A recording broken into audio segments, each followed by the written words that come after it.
إن الحمد لله نحمده ونستعينه ونستغفره ونؤمن به ونتوكل عليه ونعوذ بالله من شرور أنفسنا ومن سيئات أعمالنا من يهده الله فلا مضل له ومن يضلل فلا هادي له وأشهد أن لا إله إلا الله وحده لا شريك له وأشهد أن محمدا عبده ورسوله فإن أصدق الكلام كلام الله وخير الهدي هدي محمد صلى الله عليه وسلم وشر الأمور كل محدثاتها وكل محدثة بدعة وكل بدعة ضلالة وكل ضلالة في النار.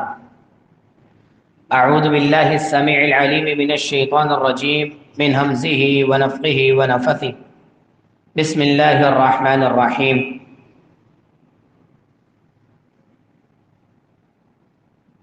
رب اشرح لي صدري ويسر لي أمري واحلل عقدة من لساني يفقهوا قولي. اللهم انفعني بما علمتني وعلمني ما ينفعني وزدني علما رب زدني علما. بسم الله الرحمن الرحيم.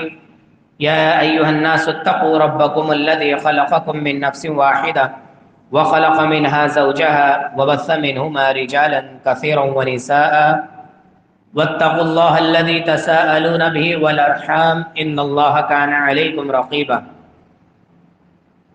يا أيها الذين آمنوا اتقوا الله حق تقاته ولا تموتن إلا وأنتم مسلمون.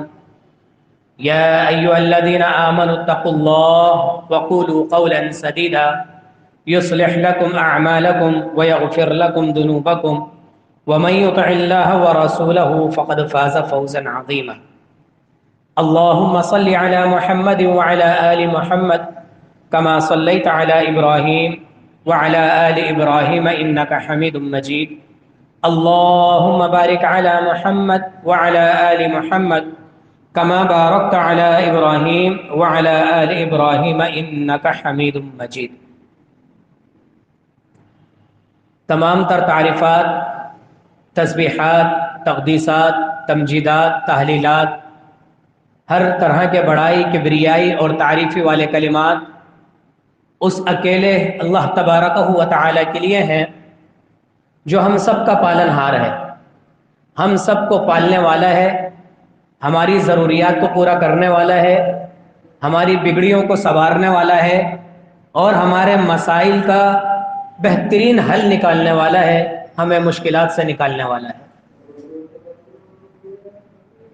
ساتھ ہی کروڑوں اربوں درود و سلام ہو پیغمبر آخر الزماں، شافع روز جزا، بے مثال با کمال آمنہ کے لال محمد الرسول اللہ صلی اللہ علیہ وسلم کی ذات اقدس پر کہ آپ صلی اللہ علیہ وسلم نے اپنی ذات پہ تکلیفیں اٹھانے کے باوجود اللہ تبارکہ و تعالی کی وحی کا ایک ایک حرف اپنی امت تک پہنچانے کا فریضہ انجام دیا۔ صلی اللہ تعالی علیہ وآلہ وسلم تسلیما کثیرا کثیرا۔ حاضرین مجلس، احباب کرامی اور اس ریکارڈنگ کے ذریعے پہنچنے والی آواز کے سامعین و سامعات، سب سے پہلے اللہ تبارکہ و تعالی سے دعا ہے کہ اللہ تعالی مجھے حق اور سچ اور شریعت کے دائرے میں رہتے ہوئے بات کرنے کی توفیق عطا فرمائے، ہم سب کو اس کو بالکل دھیان سے سننے، سمجھنے، اس پر عمل کرنے کی توفیق عطا فرمائے اور اس کو بالکل اسی طریقے سے آگے پہنچانے کی بھی توفیق عطا فرمائے۔ تمہید سے پہلے دو اہم باتیں جس کے ذریعے آپ بھائیوں کو 5 منٹ پہلے جمع کیا گیا ہے، اور وہ دو باتیں بڑی اہم ہیں۔ ایک بات کا تعلق مجھ سے ہے، دوسری بات کا تعلق آپ سے ہے۔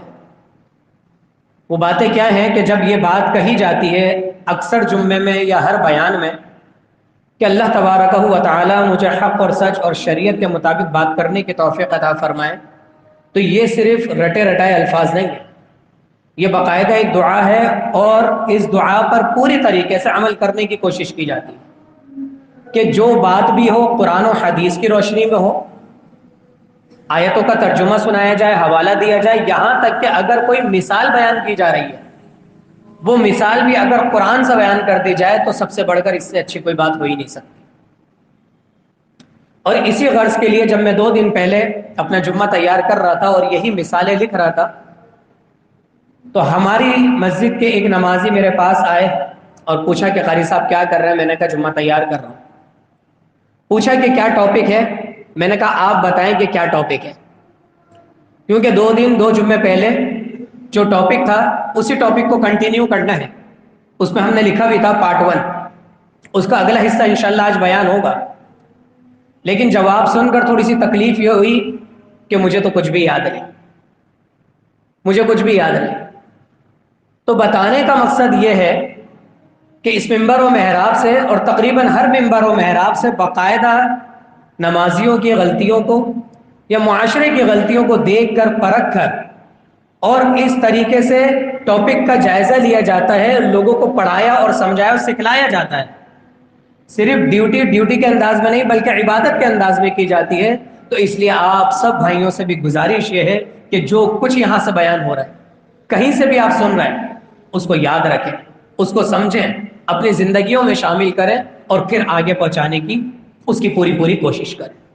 اور یہی تو ہمارا ٹاپک چل رہا ہے۔ صرف بیچ میں ایک جمعہ آیا ہے کہ دین کی تبلیغ جو ہم نے پتہ ہے کہ ہر شخص پر فرض ہے، ہر شخص پر فرض ہے۔ اور کون سی آیت ہے اس کی؟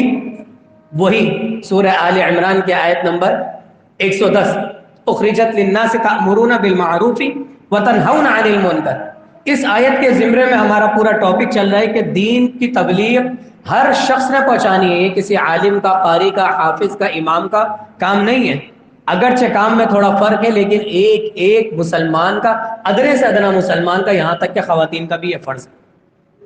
لیکن اس کے لیے اللہ تبارک و تعالی نے یا نبی کریم صلی اللہ علیہ وسلم نے ہمیں مکمل آزادی نہیں دی، طریقے بتائے ہیں، اور یہی طریقے ہم سیکھ رہے ہیں کہ دین کی تبلیغ کرنے کے طریقے کیا ہیں، جس میں ہم نے آیت پڑھی، اور آیت کون سی تھی؟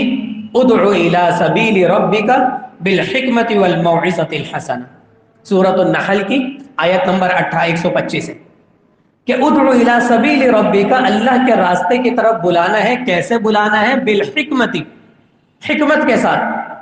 اس کو ہم نے اپنی پچھلی ملاقات میں بڑی ڈیٹیل سے سمجھا کہ سامنے والے کا علم کا لحاظ کرتے ہوئے، اس کے عمر کا لحاظ کرتے ہوئے، اس کے عہدے کا لحاظ کرتے ہوئے، یہاں تک کہ اس کی رشتہ داری کا لحاظ کرتے ہوئے، اپنے والدین تک کو ہم نے جب دین کی تبلیغ دینی ہے تو ہم نے کس چیز کا خیال کرنا ہے؟ والموعظۃ الحسنۃ، ہم نے بڑے ہی احسن انداز سے تبلیغ کرنی ہے، لڑ کے نہیں کرنی، گالیاں دے کے نہیں کرنی، سامنے والے کو نیچا دکھا کر یا بدتمیزی والے انداز میں ہم نے دین کی تبلیغ یا نماز کے لیے اس کو نہیں بلانا، بلکہ بڑے ہی احسن انداز سے اس کو بتانا ہے۔ اور پھر ہم نے ایک مثال بھی سنی تھی کہ نبی کریم صلی اللہ علیہ وسلم نے حضرت سمامہ بن اسال کو، یعنی کہ جب دشمن آپ کی گرفت میں ہو تو آپ کی تبلیغ بالکل خاموش سے بھی ہوتی ہے، خاموش تبلیغ، کہ آپ دشمن کو سزا دے سکتے ہیں، لیکن آپ نے اپنے اخلاق کا مظاہرہ یہ کیا کہ آپ نے اس کو معاف کر دیا، نتیجہ یہ نکلا کہ اس نے اسلام قبول کر لیا۔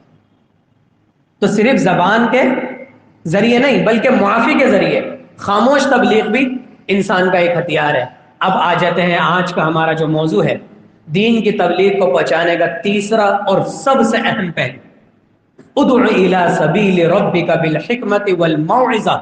یہاں تک معاملہ ہو رہا تھا آپ کی طرف، آگے فرمایا اللہ تبارک و تعالی نے، سورۃ النحل ہے اور آیت نمبر 125 ہے، ادع الی سبیل ربک بالحکمت والموعظۃ الحسنۃ وجادلہم باللتی ہی احسن، وجادلہم باللتی۔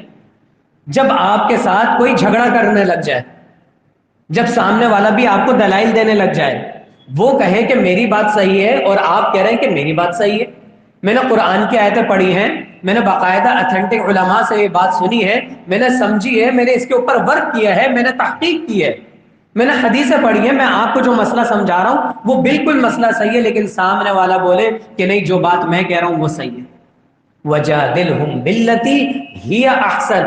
اب یہ جو معاملہ آ جائے گا تو آپ نے کون سا طریقہ اپنایا ہے؟ ہی احسن، سب سے بہترین طریقہ بتایا گیا تھا آپ کو۔ ایک ہے حسن، اچھا، اور ایک ہے احسن، سب سے اچھا۔ تو آپ نے بات کرنے کا وہ انداز اپنانا ہے جو سب سے نرم مزاجی آپ کے اندر ہے۔ کب ہوتی ہے وہ؟ جب اپنے والدین سے بات کر رہے ہیں، والدین چاہے جتنا ڈانٹ رہے ہوں، برا بھلا کہہ رہے ہوں، دیر سے آنے پر ڈانٹ پیٹ رہی ہو، لیکن کیا کہتے ہیں؟ جی اچھا کوئی بات نہیں، یہ مجبوری ہو گئی تھی. ان سے آگے زبان نہیں چلاتے، اونچی آواز نہیں کرتے، بدتمیزی سے پیش نہیں آتے. آگے مسائل کھڑے ہو سکتے ہیں، آپ کے لیے بھی مسائل کھڑے ہوں گے، والدین کے دل میں بھی نفرتیں پیدا ہوں گی. یہیں پر یہ بات بتائی گئی وَجَادِلْهُمْ بِالَّتِي هِيَ أَحْسَنُ.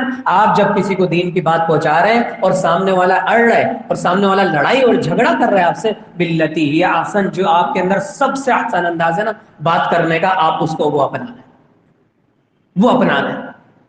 اور پھر آگے کیا فرمایا؟ آپ نے جیتنے کی کوشش نہیں کرنی. بات یہ ہے اصل میں ہمارے یہاں ہوتے ہیں مناظرے، ہمارے یہاں ہوتے ہیں مناظرے، اور شریعت میں ہے مباہلہ. مناظرہ اور مباہلے میں کیا فرق ہے ابھی بتا دیتے ہیں آپ کو. یہ والی آیت پوری کر لیتے ہیں. ادعو الی سبیل ربک بالحکمت والموعظۃ الحسنہ وجادلہم باللتی احسن. جب کوئی آپ سے لڑ رہا ہو، جھگڑ رہا ہو، آپ کی بات نہیں مان رہا ہو، آپ نے اپنی بات پہنچا دی، آپ کا دل چھوٹا ہو گیا کہ یہ تو میری بات سمجھ ہی نہیں رہا. آگے اللہ تبارک و تعالی آپ کو تسلی دے رہے ہیں، ان ربک هو اعلم، ان ربک، یقیناً آپ کا رب بہتر جانتا ہے، هو اعلم بمن ضل عن سبیلہ، کہ اس کے راستے سے کون بھٹکا ہوا ہے، کون گمراہ ہے، آپ کا رب بہتر جانتا ہے. آپ نے اس کو بالکل 100% کیا کہہ رہے ہیں، اس کو ثابت کرنے کی ضرورت نہیں ہے. دلائل ثابت کر دیں، قرآن کی آیت پڑھ کے سنا دیں، اپنی بات سامنے رکھ دیں، لیکن ضروری نہیں ہے کہ اسی محفل میں آپ نے اس کو نیچا دکھانا، آپ نے اس کو خاموش کرانا. ان ربک هو اعلم بمن ضل عن سبیلہ، آپ کا رب بہتر جانتا ہے کون راستے سے بھٹکا ہوا ہے. هو اعلم بالمہتدین، اور وہی جانتا ہے کہ کون ہدایت پر ہے. آپ کا صلہ آپ کو بالکل ملے گا، آپ کی محنت ضائع نہیں جائے گی، ضائع نہیں ہوگی، رائے گا نہیں جائے گی. آپ نے اپنی بات پہنچا دی. اب آ جاتے ہیں مناظرے میں. مناظرے میں کیوں روکا اور ٹوکا جاتا ہے؟ مناظرے کا ان دی اینڈ ریزلٹ یہ ہوتا ہے کہ جو لاجواب ہو گیا وہ ہار گیا، اور جس نے آخری جواب بتا دیا وہ جیت گیا. جبکہ شریعت کا مزاج یہ نہیں ہے، شریعت کا مزاج یہ نہیں ہے. مثال کے طور پر ایک ملحد شخص جو ہو جائے، جو ناستک ہوتے ہیں، اللہ تبارک و تعالیٰ کی ذات کو نہیں مانتے، یا وہ ان علوم کو نہیں مانتے جو علم غیب ہیں، فرشتوں کا انکار کر دیتے ہیں، جنت جہنم کا انکار کر دیتے ہیں، عذاب قبر کا انکار کر دیتے ہیں، جو چیز ان کی عقل میں نہیں آتی وہ اس چیز کو نہیں مانتے. جب آپ کی اس شخص سے بحث ہوگی، کوئی بات ہوگی، اور وہ آخر میں یہ کہے گا کہ اچھا تم اللہ کو مانتے ہو، دکھاؤ اللہ کہاں پر ہے، آپ ہار جائیں گے. ختم ہو گئی بات، آپ کر ہی نہیں سکتے جبکہ آپ حق پر ہیں. وہ بولے گا عذاب قبر دکھاؤ مجھے، فرشتوں کو میرے سامنے لے کر آؤ، جنت جہنم کی مجھے چہرہ دکھاؤ، آپ بالکل ہار جائیں گے. کیا مطلب ہے کہ اگر آپ ہار گئے تو کیا نعوذ باللہ کہ آپ شریعت کو صحیح نہیں سمجھ رہے، آپ غلط ہیں؟ نہیں. مناظرے کا ان دی اینڈ ریزلٹ یہ ہوتا ہے کہ جو لاجواب ہو گیا وہ ہار گیا، اور جس نے آخری پینترا پھینک دیا وہ جیت گیا. جبکہ مباہلے میں ایسا نہیں ہوتا. مباہلہ ہوتا کیا ہے، کیا چیز ہے؟ اٹھائیے سورہ آل عمران اور اس کی آیت نمبر 61 ہے. نبی کریم صلی اللہ علیہ وسلم کے پاس بھی ایک وقت آیا، آپ نے لوگوں کو دین کی دعوت دی، انہوں نے کہا نہیں ہماری بات صحیح ہے، آپ علیہ الصلوۃ والسلام نے کہا نہیں میری بات سچ ہے، میرے اوپر وحی آتی ہے، میں اللہ کا پیغام لوگوں کو سناتا ہوں. تو پھر اللہ تبارک و تعالی نے یہ آیت نازل کر دی، سورہ آل عمران کی آیت نمبر 61 ہے. اور کیا فرمایا اللہ تبارک و تعالی نے؟ فمن حاجک فیہ من بعد ما جاءک من علم. فمن حاجک، جب کوئی بھی شخص آپ سے جھگڑا کرنے لگ جائے، وہاں پر بھی جھگڑا تھا باللتی ہی احسن، جب کوئی آپ سے جھگڑا کرنے لگ جائے، کب؟ من بعد ما جاءک من العلم، اس کو آپ نے علم دے دیا، اس کو آپ نے قرآن کی آیت دکھا دی، حدیث دکھا دی، بات سمجھا دی، لیکن پھر بھی وہ آپ سے جھگڑا کر رہا ہے، پھر آپ نے کیا کرنا ہے؟ فَقُلْ تَعَالَوْا نَدْعُ أَبْنَاءَنَا وَأَبْنَاءَكُمْ، تو پھر آپ اس سے مباہلے کے لیے اس کو بلا لیں. اور کیسے بلائیں؟ کہ تم اپنے بیٹوں کو لے آؤ، ہم اپنے بیٹوں کو لے آتے ہیں، تم اپنی عورتوں کو لے آؤ، اپنی عورتوں کو لے آتے ہیں، اور تم اپنے آپ کو لے آؤ اور ہم اپنے آپ کو لے کر آتے ہیں، اور پھر بیٹھ کر یہاں پر مباہلہ کرتے ہیں. مباہلہ کا معنی کیا ہے؟ ثم نبتہل، اللہ تعالیٰ کی لعنت ہوگی، فنجعل لعنت اللہ علی الکاذبین، ہم میں سے جو شخص بھی جھوٹ بول رہا ہوگا اس کے اوپر اللہ کی لعنت ہوگی. اسے ہم نے مارنا نہیں ہے، اس کی گردن نہیں اڑانی، اس کی بے عزتی نہیں کرنی، لیکن کھل کر آپ بد دعا دے سکتے ہیں اس کو. میں اپنے دلائل رکھوں گا، تم اپنے دلائل رکھنا، اور اگر جو شخص بھی ہم میں سے ناحق ہوگا اللہ تبارک و تعالیٰ کی اس کے اوپر لعنت ہوگی، اللہ اس کو مرنے سے پہلے نیست و نابود کر دے گا، اللہ اسے دنیا میں ذلیل کر دے گا، اس کی اولاد کو اس کا نافرمان کر دے گا، کچھ بھی بد دعا دے سکتے ہیں، اس کی اجازت ہے۔ ثم نبتہل، مباہلہ کرو اور پھر ایک دوسرے پر لعن کرو، ایک دوسرے پر لعن تعن کرو، ایک دوسرے کو بد دعائیں دو۔ جو حق پر ہوگا اللہ تبارک و تعالیٰ اس کو سرخرو کر دے گا، اور جو حق پر نہیں ہوگا اللہ تبارک و تعالیٰ دنیا کے سامنے اس کو نیست و ناباد اور ذلیل و خوار کر دے گا۔ لیکن فیصلہ کس پر چھوڑنا ہے؟ اللہ پر۔ یہ میرا اور آپ کا فیصلہ نہیں ہے، انسان کی عقل ناقص ہے، انسان حق پر ہوتے ہوئے بھی لاجواب ہو سکتا ہے، اور ایسا کتنی دفعہ ہوا ہے کہ لوگ حق پر ہوتے ہوئے لاجواب ہو جاتے ہیں۔ کیوں؟ کیونکہ سامنے والا عقلی دلائل پیش کرتا ہے، اور شریعت میں کتنی ساری ایسی چیزیں ہیں جو عقل کے اندر نہیں آتی۔ ایمان بالغیب یہی تو ہے، یہی تو ہے سورہ بقرہ، الذین یؤمنون بالغیب ویقیمون الصلاۃ ومما رزقناہم ينفقون۔ اور آخر میں آخرت کس نے دیکھی؟ موت کے بعد کس نے آنکھ کھولی دوبارہ؟ کوئی ایسا شخص دنیا میں حضرت آدم علیہ السلام سے لے کر جو موت کے بعد اٹھ کر ہمارے سامنے آیا اور بتایا ہو کہ میرے ساتھ یہ معاملہ پیش آیا، جاگ لو تم لوگ، کچھ بھی نہیں ہے ایسا۔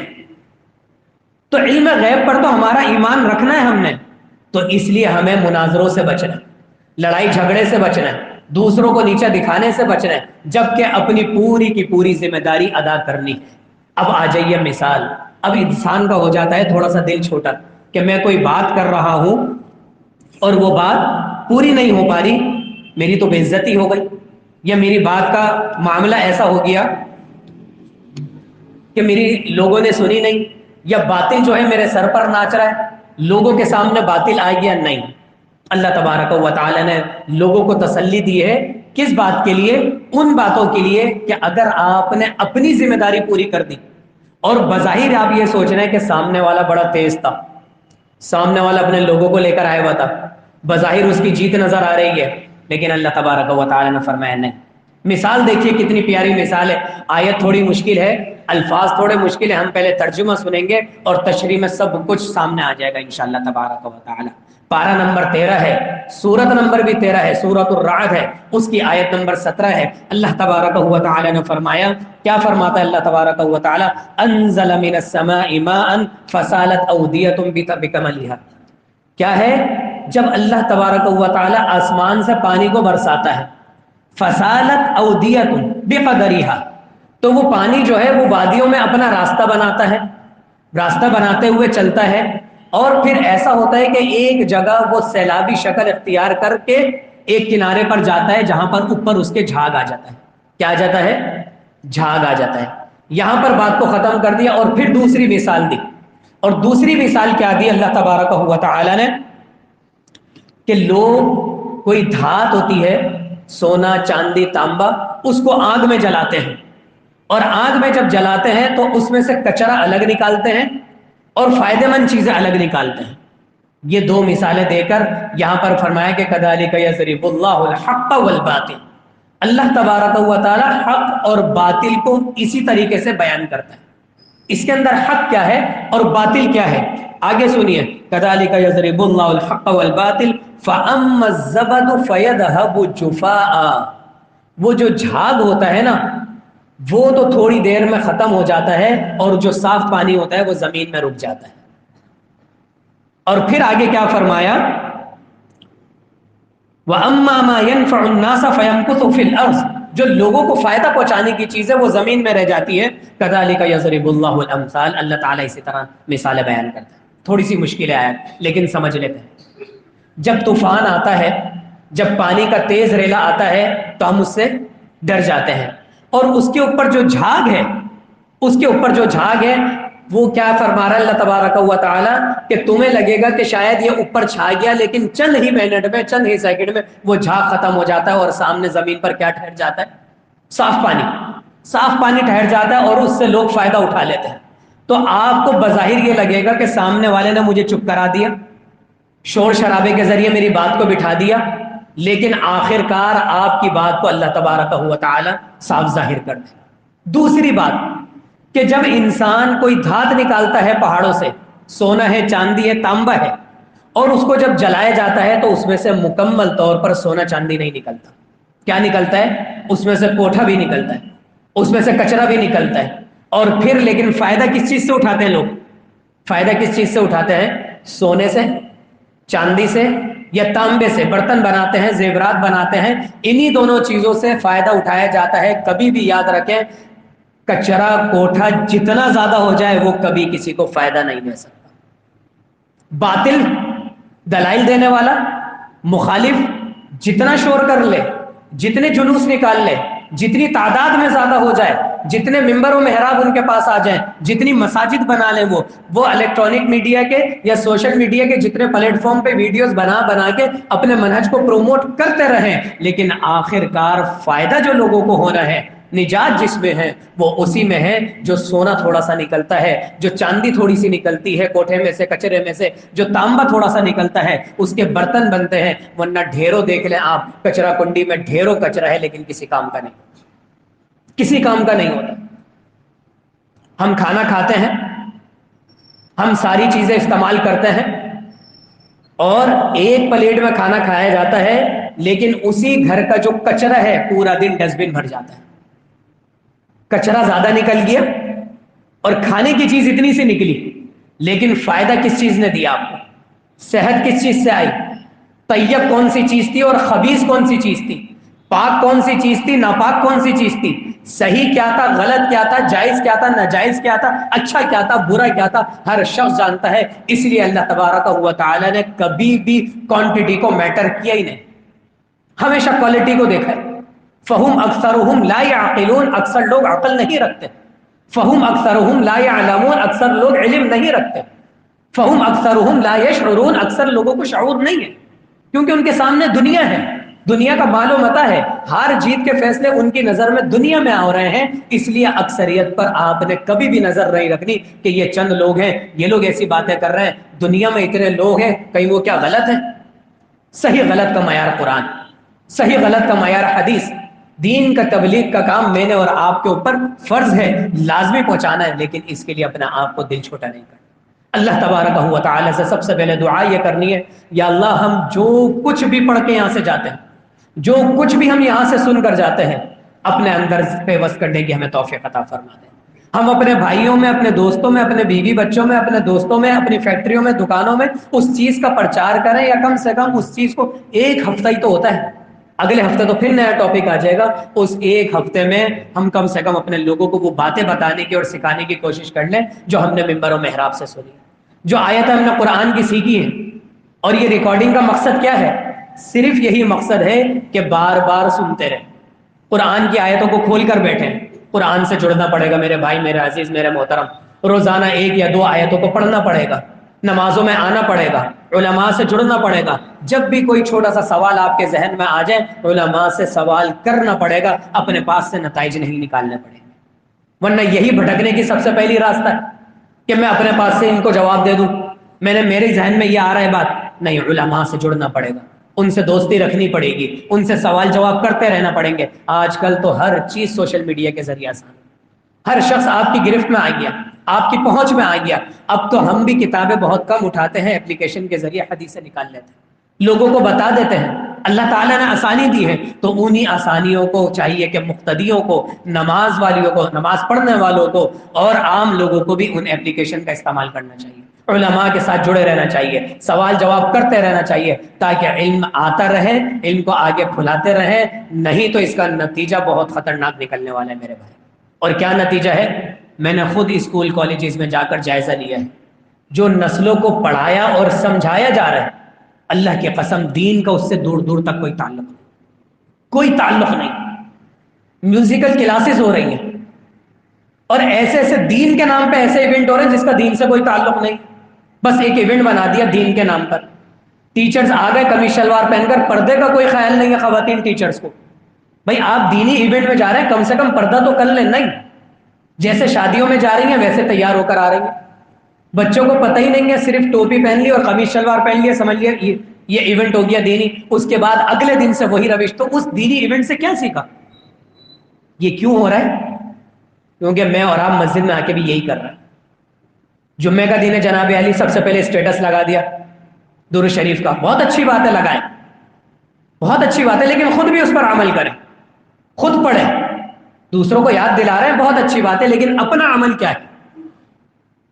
جمعے سے پہلے آنے کی کوشش ہے ہماری یا نہیں؟ اور ہم کتنے دل سے سیکھ رہے ہیں اور کتنے دل سے آگے سکھا رہے ہیں؟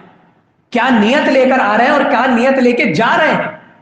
ثواب کی نیت تو ہم لے کر آتے ہیں، لیکن کیا واقعی جو بات سیکھی اور سمجھی اس کو آگے پہنچانے کی نیت لے کے جا رہے ہیں؟ اللہ تبارک و تعالیٰ تو نیت پہ بھی اجر دے رہا ہے. اور پھر جب وہ کام آپ کریں گے تو پھر ہماری نسلوں کو فائدہ ہوگا. میری اور آپ کی نسلیں بگڑتی چلی جا رہی ہیں. اللہ کی قسم، اگر علماء اس صدی سے ختم ہو گئے اور ہم نے اگر دین کا کام آگے نہیں پہنچایا تو آگے آنے والی نسل کو سوائے کچرے کے کچھ بھی نہیں ملے گا. ڈھیر لگا ہوا ہے کچرے کا، اور یہ کچرا ہم نے صاف کرنا ہے. اللہ تبارک و تعالیٰ کے نبی صلی اللہ علیہ وسلم نے یہی فرمایا، العلماء ورثۃ الانبیاء. انبیاؤں کی جو وراثت ہوتی ہے وہ جائیداد نہیں ہوتا، ان کا علم ہوتا ہے. اور اگر وہ یہ علم کوئی آپ کو اتھینٹک ذرائع کے ذریعے قرآن کی آیت پڑھ پڑھ کر آپ کو سکھایا اور سمجھایا جا رہا ہے تو اس کو غنیمت جانیے، اس کو ذہن میں بٹھائیے، اس کو یاد کیجئے، قرآن کی تلاوت کیجئے، نماز سے جڑ جائیے، فجر کے نماز کے پابند بن جائیے. اور جو کچھ جمعہ ہے ہم دیگر پروگرامات میں شرکت کے لیے آپ کو زور نہیں دے رہے، یہ بات بھی یاد رکھیے گا. دیگر پروگرامات ہوتے ہیں مسجد میں، لیکن ہم آپ سے زبردستی نہیں کر رہے، ریکویسٹ کر رہے ہیں. لیکن جمعے میں جمعے کی اہمیت کو سمجھیں. جمعے میں جو کچھ پڑھایا اور سمجھایا جا رہا ہے یہ ایک ایونٹ ایسا ہے جو نبی کریم صلی اللہ علیہ وسلم کی حدیث یہ ملتی ہے کہ جب آپ صلی اللہ علیہ وسلم جمعے کے لیے کھڑے ہوتے تھے تو آپ کا چہرہ سرخ ہو جاتا تھا، چہرہ سرخ ہو جاتا تھا. اور آپ کی بات میں اس قدر شدت ہوتی تھی جیسے کہ کوئی پیچھے سے حملہ کرنے کے لیے کوئی قافلہ آ رہا ہے اور آپ لوگوں کو اس سے ڈرا. یہ کیفیت تھی آپ کی. ہر 6 دن کے بعد 7ویں دن یہ کیفیت ہوا کرتی تھی. تو سوچیں میں نے اور آپ نے کیا صرف فارمیلٹی سمجھ لیا جمعے کو، صرف ڈیوٹی سمجھ لیا، ذمہ داری نہیں سمجھا؟ اگر ذمہ داری نہیں سمجھیں گے تو کل قیامت کے دن اللہ کے یہاں جواب دینا ہوگا. اللہ تعالیٰ سے دعا ہے کہ اللہ تعالیٰ جو کچھ ہم نے سنا اور سنایا ہے اس کو ہمارے دلوں میں بٹھا دے، اس پر عمل کرنے کی توفیق عطا فرما دے، اس کو آگے پہنچانے کی توفیق عطا فرما دے. اقول قولی ھذا واستغفر اللہ لکم ولسائر المسلمین.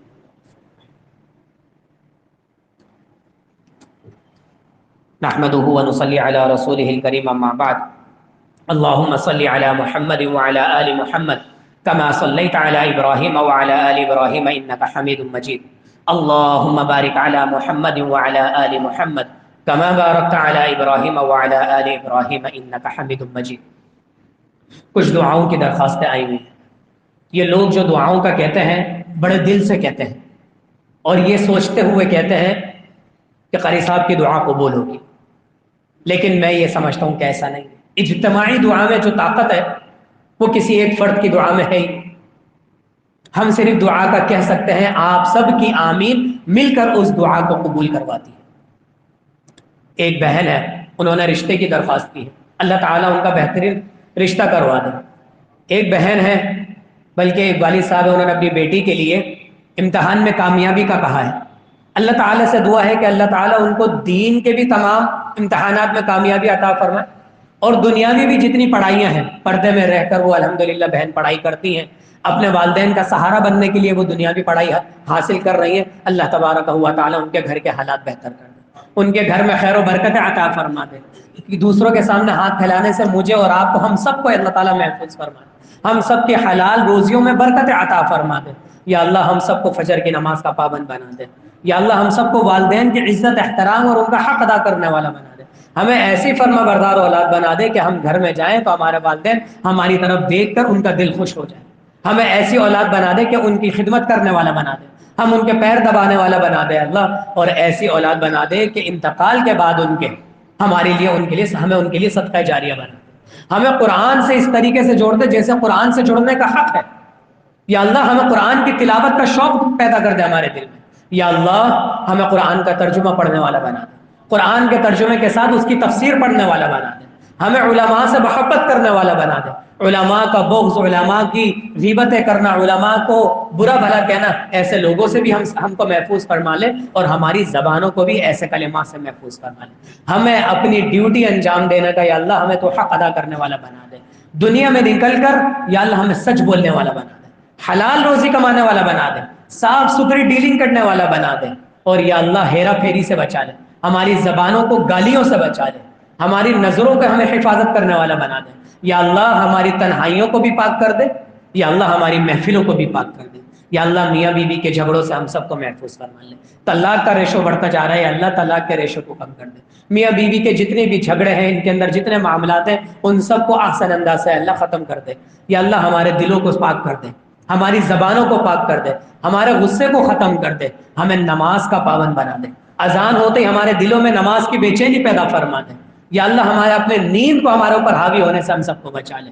ربنا تقبل منا انك انت السميع العليم، اللهم احسن عاقبتنا في الامور كلها واجرنا من خزي الدنيا وعذاب الاخره، اللهم انا نعوذ بك من جهد البلاء ودرك الشقاء وسوء القضاء وشماتة الاعداء، اللهم انا نجعلك في نحورهم ونعوذ بك من شرورهم، اللهم استر عوراتنا وآمن روعاتنا، اللهم انصر من نصر دين محمد صلى الله عليه وسلم واجعلنا منهم، واخذل من خذل دين محمد صلى الله عليه وسلم ولا تجعلنا منهم، عباد الله رحمكم الله، إن الله يأمر بالعدل والإحسان وإيتاء ذي القربى وينهى عن الفحشاء والمنكر والبغي يعظكم لعلكم تذكرون۔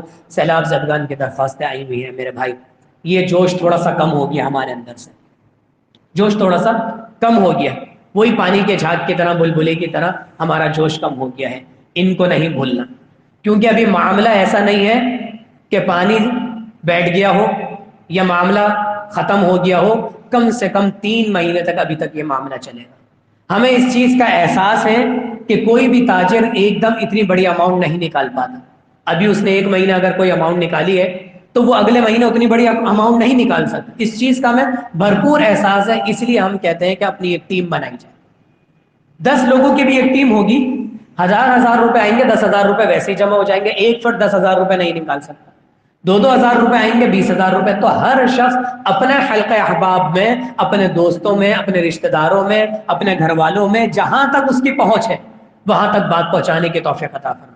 قطرہ قطرہ سے سمندر بنتا ہے، تو ان سے جمع کر کر اور پھر وہ کام کیا جائے، کیونکہ آگے لوگ پریشان ہیں، ہم تک رپورٹیں آ رہی ہیں ساری، ایسا نہیں ہے کہ آنکھیں بند کر کے بیٹھے ہوئے، لیکن کیا کریں جب سامان ہے ہی نہیں تو پہنچائیں کیسے، کیا پہنچائیں؟ اس لیے آپ سب بھائیوں سے درخواست ہے، سب بھائیوں سے درخواست، جہاں تک ہو سکے، جتنا ہو سکے ممکن، اپنے حلقہ احباب میں سے کچھ سامان جمع کر کے مسجد میں پہنچا دیں۔ ہم بھی بہت کوشش میں لگے ہوئے، انشاءاللہ تعالیٰ جلد ایک وقت نکالیں گے، ایک جماعت، ایک ٹیم جائے گی، اور انشاءاللہ اس کی پوری رپورٹ آپ تک پہنچے گی۔ اللہ تعالیٰ سے دعا ہے کہ اللہ تعالیٰ ہم سب کو جو ہے وہ دوسروں کی مدد کرنے والا بنا دے۔ ربنا تقبل منا انك انت السميع العليم وتب علينا انك انت التواب الرحيم، وصلى الله تعالى على خير خلقه محمد وآله وصحبه اجمعين۔